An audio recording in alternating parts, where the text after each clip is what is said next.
अब हामी चाहिँ एसियन कन्ट्रीमा बसिरहेछौँ होइन। अब एसियन कन्ट्री भनेको नेपाल, इन्डिया, पाकिस्तान, श्रीलङ्का, बङ्गलादेश। अनि यी कन्ट्रीहरूमा चाहिँ हामीले एउटा कमन इस्युज हामीले देखिरहेको हुन्छन्। ओपिडीमा चाहिँ प्राय बिरामीहरू चाहिँ ढुङ्गा लिएर आउनुहुन्छ होइन, किडनीको ढुङ्गा। अब त्यो ढुङ्गा चाहिँ किन हाम्रो यो रिजनमा चाहिँ बेसी छ भन्ने कुरा हो होइन। सो यो जुन हाम्रो रिजन छ नि, यो नेपाल, इन्डिया, पाकिस्तान, श्रीलङ्का, बङ्गलादेश, यी सबैमा चाहिँ टेम्परेचर चाहिँ अलमोस्ट उही नै हुन्छ र हाम्रो खानपान पनि अलमोस्ट एउटै भएको हुनाले चाहिँ यो स्टोन्सहरू चाहिँ हामीले एकदम धेरै देखिरहेछौँ। र अर्को कुरा के छ भन्दाखेरि हाम्रो यो नेपाली दाजुभाइहरू हुनुहुन्छ नि, यो कामको सिलसिलामा चाहिँ अहिले गल्फतिर गइरहनु भएको छ। गल्फ भनेको Saudi Arab, Qatar, Malaysia, Dubai होइन। यी कन्ट्रीमा चाहिँ अहिले टेम्परेचर चाहिँ बेसी हुँदो रहेछ।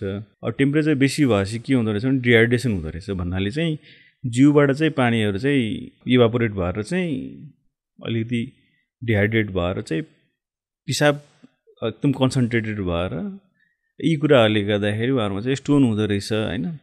सो हामीले जति पनि ओपिडीमा यसो बिरामी आएको देख्छौँ नि, म्याक्सिमम् बिरामी चाहिँ अब किडनीको ढुङ्गा, किडनीको नलीको ढुङ्गा, पिसाब थैलीको ढुङ्गा लिएर आउनुहुन्छ प्राय।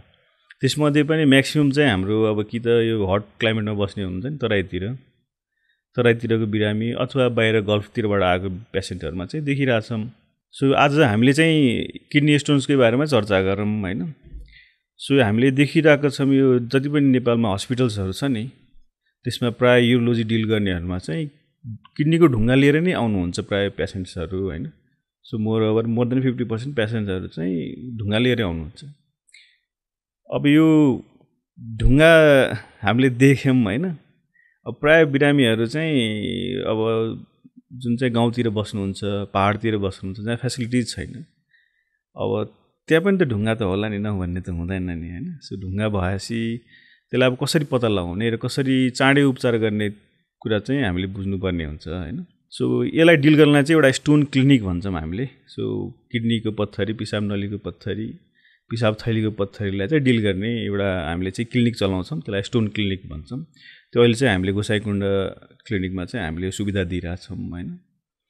अब यसमा चाहिँ हामीले के भन्छौँ भन्दाखेरि यो साउथ एसियन रिजनमा बस्ने प्राय पेसेन्ट्सहरू चाहिँ अब हामीले चाहिँ अब कसैलाई फ्यामिलीमा ढुङ्गा छ होइन, जस्तो बुवाआमालाई ढुङ्गा छ, अब सासु ससुरालाई ढुङ्गा छ भने चाहिँ आफूलाई पनि हुनसक्ने सम्भावना हुन्छ भन्ने कुरा चाहिँ हामीले बुझ्नु पऱ्यो।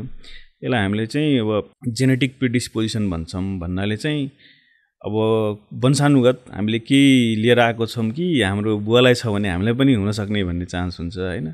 त यसलाई चाहिँ अर्को कुरा हामीले के भन्नुपर्छ भन्दाखेरि अब एउटै फ्यामिलीमा हामी बस्छौँ नि त।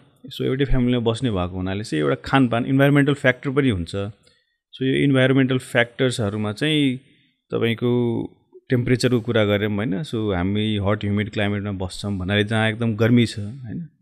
अनि त्यो गर्मीहरूले गर्दाखेरि तपाईँको हामीले पानी इन्टेक राम्रोसँग गरेनौँ होइन, नुन धेरै खायौँ होइन, अथवा प्याकेटको खानेकुराहरू हुन्छ त्यसमा साल्टेड भन्छ, हामीले साल्ट हाले हुन्छ। सो ती कुराहरू भयो। अर्को कुरा चाहिँ तपाईँको पानीको इन्टेक हुन्छ होइन।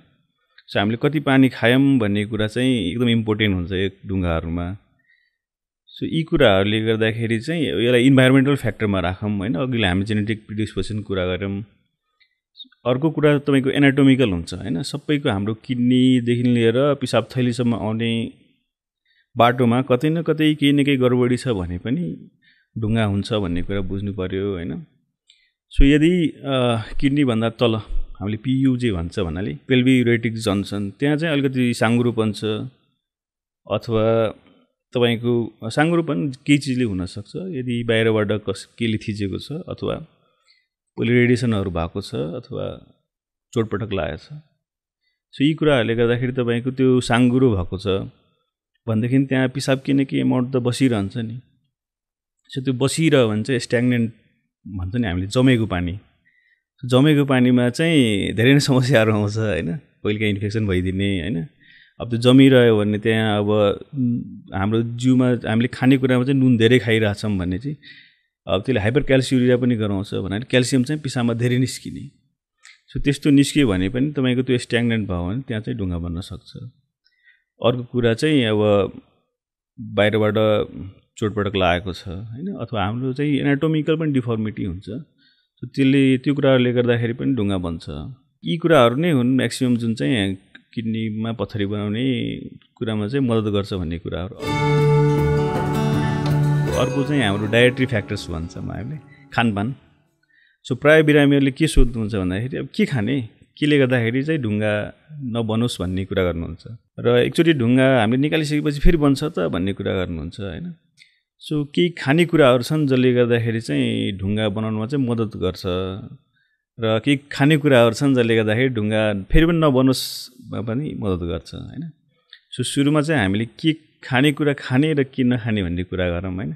खाँदाखेरि चाहिँ अब म्याक्सिमम ढुङ्गा हामीले के देखा हुन्छ भने 60 to 70% more over calcium oxalate stones हुन्छ हैन। सो यो अक्जालेट कम्पाउन्ड जुन बेसी हुन्छ नि त्यो चाहिँ पिसाबमा धेरै आयो हैन, धेरै आयो भने चाहिँ यसले चाहिँ के गर्छ, ढुङ्गा बनाउँछ हैन। सो अक्जालेटलाई चाहिँ बाइन्ड गरेर पहिले नै स्टोमकमै तपाईँको तान्यो भने चाहिँ पिसाबमा आउँदैन र ढुङ्गा बन्दैन। सो त्यही कुरामा चाहिँ एउटा चाहिँ हामीले साइट्रेट कन्टेनिङ फुड भन्छौँ हैन। जहिले पनि हामीले ओपिडीमा आउँदाखेरि बिरामीलाई चाहिँ कागती पानी खानु है भन्छौँ हैन। अब कति कागती खाने भन्ने कुरा गर्नुहुन्छ, अब यति भन्दा पनि जति उहाँले टोलेट गर्न सक्नुहुन्छ एटलिस्ट एउटा कागती चाहिँ दिनको चाहिँ खानुस् भन्छौँ हामीले। त्यो भयो। त्यसपछि साइट्रेट कन्टेनिङ तपाईँको फ्रुट्सहरू भयो हैन, फ्रुट्सहरू खाँदा भयो, जस्तो मौसमी भयो हैन, तपाईँको अरेन्ज भयो, यी कुराहरूले पनि चाहिँ पछि ढुङ्गा नबनोस् भन्नमा चाहिँ मद्दत गर्दछ। अर्को कुरा हामीले हेर्छौँ यो वाटरमेलन भन्छ नि, वाटरमेलनमा चाहिँ पानी धेरै भएको हुनाले चाहिँ यसले जिउलाई हाइड्रेट गर्छ र तपाईँको सोलुटलाई चाहिँ डिजल्भ गरेर चाहिँ पिसाबबाट निकाल्छ। सो यसले पनि मद्दत गर्दछ। अर्को हामीले कोकोनट वाटर भन्छौँ हैन। सो कोकोनट वाटर पनि एक किसिमको एकदम न्युट्रियन्ट्स भएको चिज हो हैन। यसले बडीलाई हाइड्रेट गर्ने र त्यो न्युट्रिसनहरूले चाहिँ फेरि पनि ढुङ्गा नबनोस् भन्न पनि मद्दत गर्दछ। सो यी कुराहरू नै हुन् म्याक्सिमम जसले चाहिँ हाम्रो किडनीमा चाहिँ ढुङ्गा नबनोस्मा चाहिँ हेल्प गर्दछ। र सबसे इम्पोर्टेन्ट कुरा भनेको पानी हो। हामीले चाहिँ पानी चाहिँ एकदम धेरै खानुपर्ने हुन्छ। पानी धेरै खायो भने पिसाब धेरै लाग्छ र तपाईँको पिसाबको कन्सन्ट्रेसन कम हुन्छ, त्यसले गर्दाखेरि चाहिँ ढुङ्गा बन्दैन। अब हामीले खानेकुरा त गऱ्यौँ, अब के चाहिँ नखाने भन्ने कुरा एकदम इम्पोर्टेन्ट हुन्छ हैन। सो प्रायः पेसेन्टहरूले चाहिँ के चाहिँ नखाने डाक्टर साहब भन्नुहुन्छ हैन, अपरेसन गरेको भोलिपल्टै अथवा ओपिडीमा आउँदाखेरि ढुङ्गा देखिने बित्तिकै चाहिँ के चाहिँ नखाने भन्ने कुरा गर्नुहुन्छ। सो नखानेमा चाहिँ हामीले अब पालुङ्गोको साग भन्छौँ एउटा, त्यसमा चाहिँ अक्जालेट हुन्छ हैन। त्यो अक्जालेटले गर्दाखेरि चाहिँ फेरि पनि ढुङ्गा बनाउँछ हैन। अर्को कुरा हामीले गर्छौँ, मासु त प्रायः नेपालीहरूलाई मनपर्छ अथवा साउथ एसियन नेसनमा मासु चाहिँ धेरै खानुहुन्छ। सो मासु खाने कि नखाने भन्नुहुन्छ। सो एनिमल प्रोटिन चाहिँ सकेसम्म एभोइड गरौँ हैन। त्यसमा पनि रेड मिट चाहिँ नखाऊँ हैन। त्यसले चाहिँ ढुङ्गा बनाउनमा चाहिँ एकदम मद्दत गर्दो रहेछ। यो दुईवटा कुरा भयो हामीले चाहिँ एभोइड गर्ने। अर्को चाहिँ बिटरुट भन्छ, चुकुन्दर। चुकुन्दरमा पनि त्यस्तो पदार्थ हुँदो रहेछ जसले गर्दाखेरि चाहिँ ढुङ्गा बनाउँछ। टमाटरमा पनि ढुङ्गा बनाउने पदार्थ हुँदो रहेछ हैन। र अरू चाहिँ हामीले साल्टेड फुड भन्छौँ हैन, जस्तो तपाईँको सेकुवाहरू हुन्छ नि, सेकुवाहरूमा चाहिँ नुन बेसी हाले हुन्छ, अथवा तपाईँको प्याकेटवाला खानेकुरा हुन्छ त्यसमा पनि नुन बेसी हुन्छ। सो यी कुराहरूले चाहिँ ढुङ्गा बनाउँछ। सो यी कुरा एभोइड गरौँ र बेसिकली पानी धेरै खाऊँ, पानी र कागती पानी खाऊँ जसले गर्दाखेरि किडनीमा ढुङ्गा चाहिँ अलिकति कम होस्। सो यी कुराहरू नै हुन् बेसिकली हामीले किडनी लाई जोगाउने, ढुङ्गा फर्दर नहोस् भन्न हेल्प गर्नलाई हो। अब एकदम कुन चाहिँ ढुङ्गा धेरै हुन्छ भन्ने कुरा गर्दा क्याल्सियम अक्जालेट हो हैन, ढुङ्गा धेरै हुने। त्यो पनि हाम्रो म्याक्सिमम हेर्ने हो भने साउथ एसियन देशमा चाहिँ हाइपोसाइट्रेट युरिया हुन्छ भन्नाले साइट्रेट चाहिँ पिसाबमा कम आउँछ, जसले गर्दाखेरि तपाईँको क्याल्सियम अक्जालेट स्टोन्सहरू चाहिँ बन्दो रहेछ। अब भटमास र दुध एसएचको मैले त्यस्तो कम्बिनेसन त मैले देखाएको छैन हैन। अब भटमासमा हुनसक्छ त्यस्तो केही अक्जालेट कन्टेनिङ कम्पाउन्ड केही छ कि, अनि जसले गर्दाखेरि तपाईँको ढुङ्गा बनाउँछ। अब मिल्क प्रोडक्ट चाहिँ हामीले इन्करेज नै गर्छौँ बिरामीलाई हैन, किनभने त्यसमा चाहिँ क्याल्सियम हुन्छ। क्याल्सियम चाहिँ जिउमा गयो भने त्यो क्याल्सियमले पहिले नै अक्जालेटलाई तानिदियो भने तपाईँको पिसाबमा आउँदैन, त्यो नयाँसी चाहिँ स्टोन्स कम बन्छ हैन। त्यो कुरा चाहिँ हामीले देखाएको छौँ हैन, लिटरेचरमा पनि त्यही भन्छन् हैन। यो डेरी प्रोडक्टमा चाहिँ यो हामीले जो मिल्क भन्छौँ, मिल्क चाहिँ सकेसम्म हामीले इन्करेज गर्छौँ। अब मान्छे केही भन्छ भने क्याल्सियम अक्जालेट स्टोन हो नि त, सो क्याल्सियम खाने कि नखाने, क्याल्सियम खायो भने फेरि ढुङ्गा हुन्छ कि भन्ने कुरा हुन्छ। अब त्यो क्याल्सियम युरिनमा निस्किएर बनाउने ढुङ्गा हो होइन। सो हामीले पहिले क्याल्सियम खायो भने त्यो क्याल्सियमले चाहिँ अक्जालेट चाहिँ भित्र इन्टेस्टाइनमै तानेर चाहिँ यता कम गरिदिन्छ, पिसाबमा कम गर्ने भएको हुनाले चाहिँ ढुङ्गा बनाउने चान्स अलिक कम हुन्छ। अब हामीले उपचारको बारेमा पनि कुरा गर्नुपर्ने हुन्छ होइन। जस्तो अब ढुङ्गा देखिने बित्तिकै अपरेसन गर्नुपर्छ कि भन्ने कुरा आउँछ होइन। सो ढुङ्गा देखिने बित्तिकै अपरेसन गरिहाल्नु पर्दैन होइन। सो हामीले ढुङ्गा कहाँ छ, कत्रो साइजको छ र दुःख दिएको छ कि छैन, सो ती कुराहरूमा चाहिँ हामीले डिभाइड गरेर चाहिँ यसलाई चाहिँ अपरेसन गर्ने कि नगर्ने, औषधिबाट ढुङ्गा निकाल्न मिल्छ कि मिल्दैन, अथवा यतिकै वेट एन्ड वाच गर्ने भन्ने कुरा हुन्छ होइन। सो यो कुरा हामीले चाहिँ विचार गर्नुपर्छ र यसलाई कसरी हामीले पत्ता लगाउने होइन। सो बेसिक हामीले स्क्रिनिङ टेस्ट भन्छौँ होइन। जस्तो कोही पनि बिरामीहरू अथवा कोही पनि जेनरल मान्छे मेरो किडनीमा पत्थरी छ कि छैन भने कसरी पत्ता लगाउने भन्ने कुरामा चाहिँ एउटा एकदम सिम्पल टेस्ट हामीले युरिन रुटिन भन्छौँ। युरिन रुटिनमा चाहिँ पहिले चेक गर्छौँ, हेर्छौँ होइन। त्यो कहिले आरबिसीहरू देखिरहेको हुन्छ भन्नाले रगत देखिरहेको हुन्छ होइन। सो रगत देख्यो भने चाहिँ हुनसक्छ उहाँकोमा ढुङ्गा छ कि भन्ने कुरा हुन्छ, एउटा सस्पिसन भयो। त्यसपछि हामीले सिम्पल अल्ट्रासाउन्ड गर्छौँ। अल्ट्रासाउन्ड गर्दाखेरि चाहिँ किडनीको पत्थरीहरू छ भने देखिन्छ, त्यो पनि साइज अलिक ठुलो छ भने देख्छ।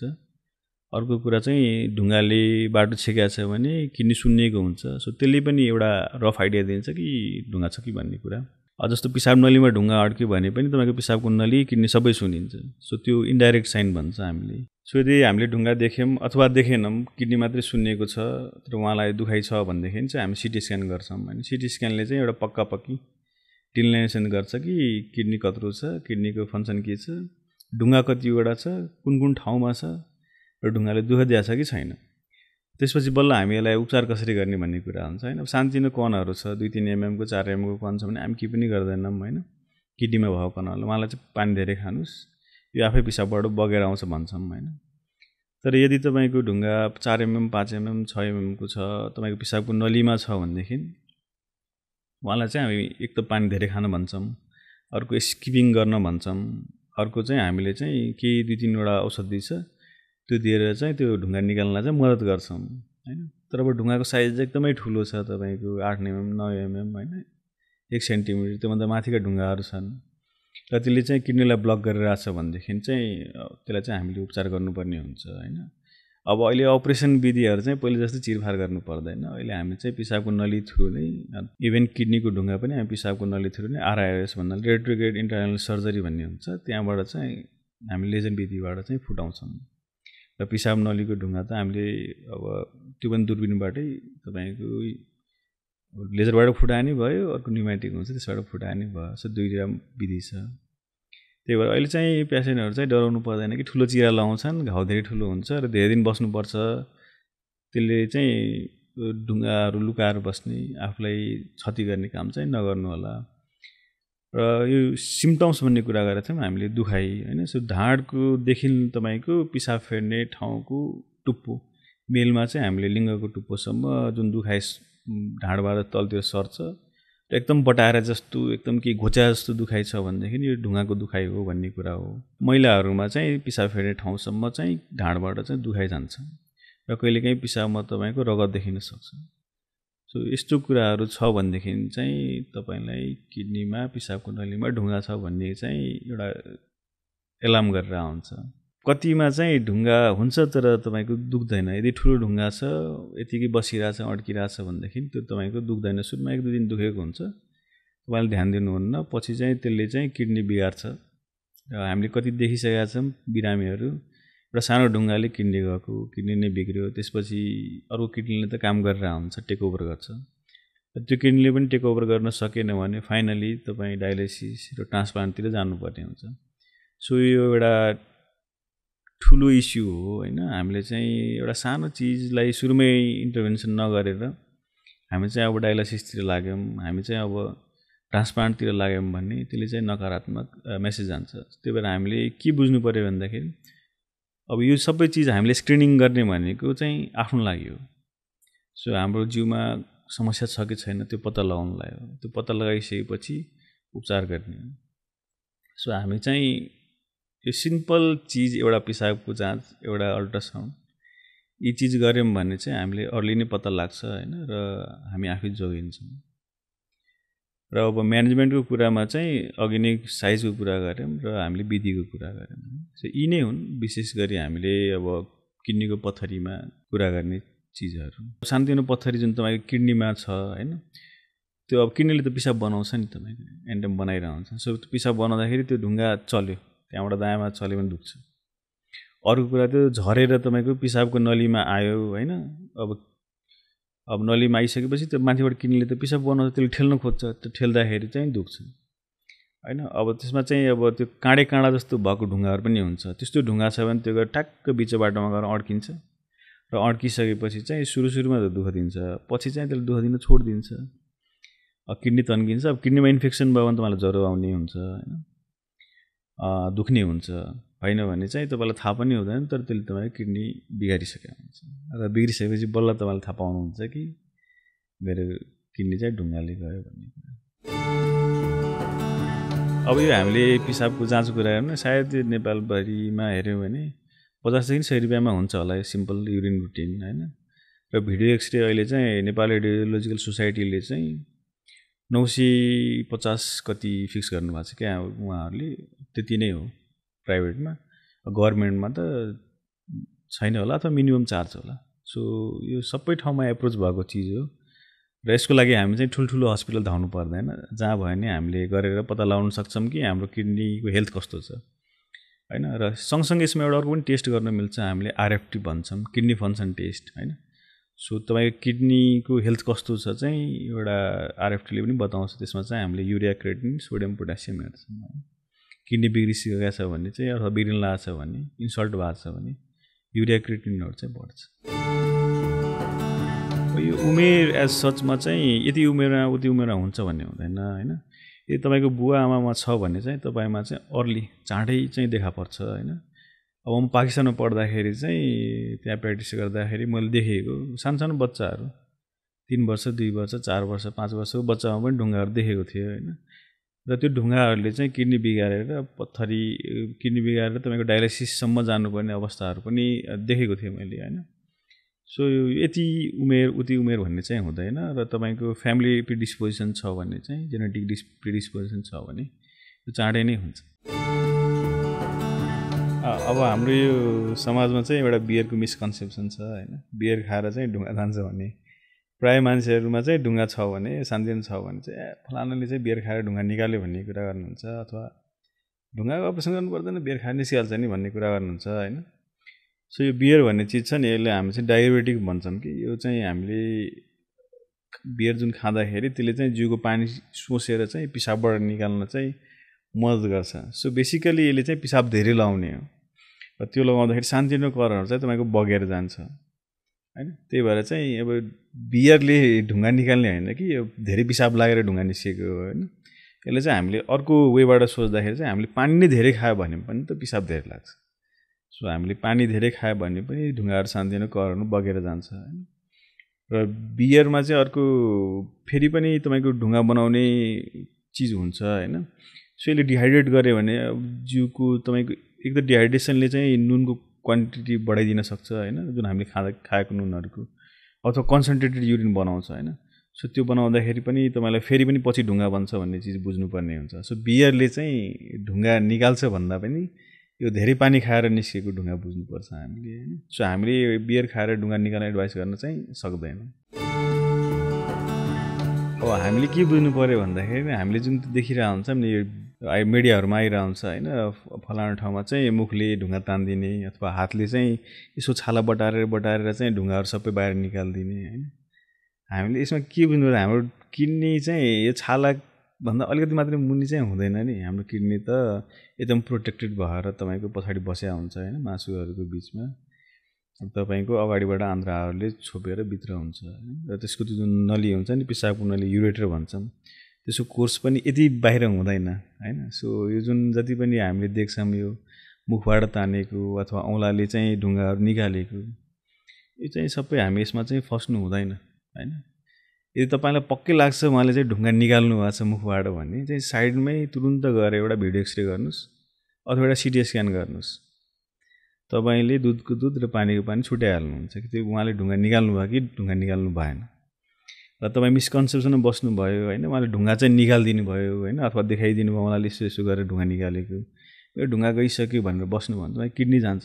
सो किडनीको माया गरौँ र यस्तो झाडफुक यस्तो यो ढुङ्गाहरू निकालिदिने तिर चाहिँ नलागौँ। अब जुन हामीले अर्को पनि जुन हाम्रो समाजमा पहिलेदेखि चलिआएको चिज चाहिँ गदले चाहिँ ढुङ्गा निकाल्छ अथवा ढुङ्गा फुटाउँछ भन्ने कन्सेप्ट छ एउटा हाम्रो समाजमा होइन।